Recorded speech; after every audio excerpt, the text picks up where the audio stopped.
ఎలా ఉందంటారు madam, రవన్న fans ఇక్కడ అంతా, మేమంతా రవితేజ అన్న ఫ్యాన్స్. సినిమా బాగుందా బాగాలేక మేము ఎంజాయ్ చేస్తామైన సినిమా అంతే. ఓకే.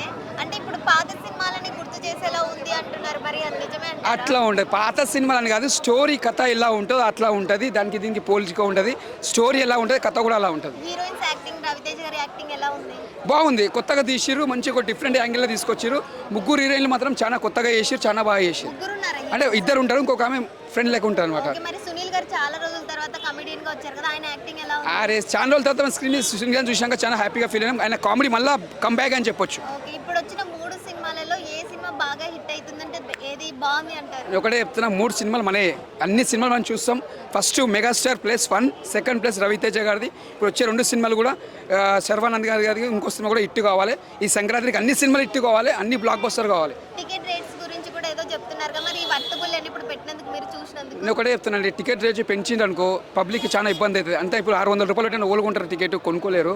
తక్కువ పెడితే జర బాగుంటుంది. ఒక 250, ఒక 300 పెట్టి ఒక 100 రూపీలు పెంచినా కూడా బాగుంటుంది. మనీ 600 అంటే ఇప్పుడు పేదవాళ్ళు ఉంటారు, ఇప్పుడు మాస్ మిడిల్ క్లాస్ వాళ్ళు ఉంటారు.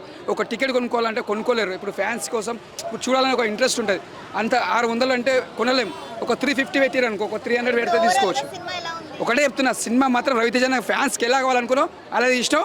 రవణ సూపర్. Okay, thanks.